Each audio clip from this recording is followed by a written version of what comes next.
Lord God asked the woman, "What have you done?" "The serpent deceived me," she replied. "That's why I ate it."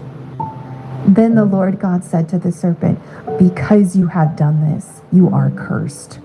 More than all animals, domestic and wild, you will crawl on your belly, groveling in the dust as long as you live. And I will cause hostility between you and the woman, and between your offspring and her offspring. He will strike your head, and you will strike his heel." Then he said to the woman, "I will sharpen the pain of your pregnancy, and in pain you will give birth. And you will desire to control your husband, but he will rule over you."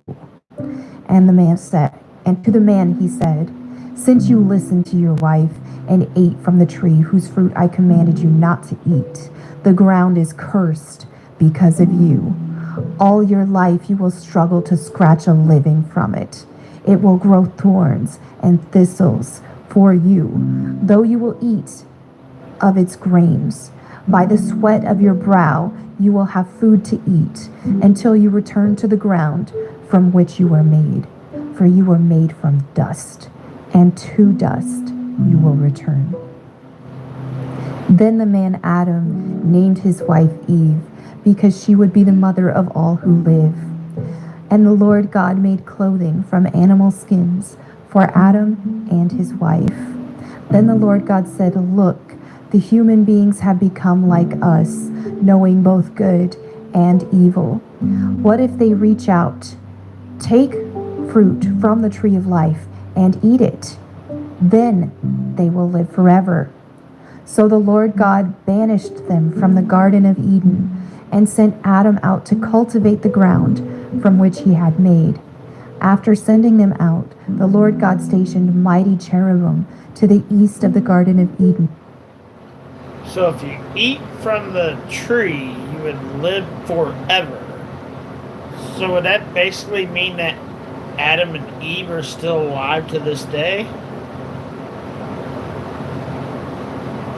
Just a random question. And he placed a flaming sword that flashed back and forth to guard the way to the tree of life. Genesis 4. Now Adam had sexual relations with his wife Eve, and she became pregnant. When she gave birth to Cain, she said, "With the Lord's help, I have produced a man." Later she gave birth to his brother and named him Abel. When they grew up, Abel became a shepherd, while Cain cultivated the ground. When it was time for the harvest, Cain presented some of his crops as a gift to the Lord. Abel also brought a gift, the best portions of the firstborn lambs from his flock. The Lord accepted Abel and his gift, but he did not accept Cain and his gift. This made Cain very angry, and he looked dejected. "Why are you so angry?" the Lord asked Cain. "Why do you look so dejected?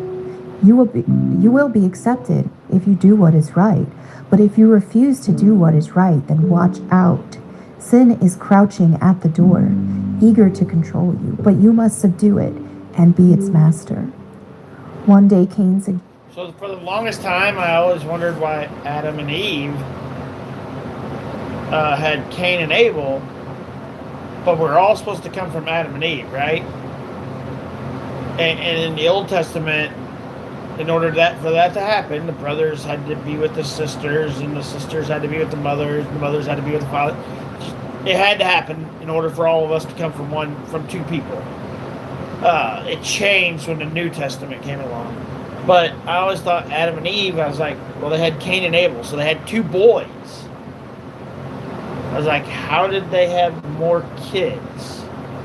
How is there more people if it's three boys? So Adam, Cain, and Abel.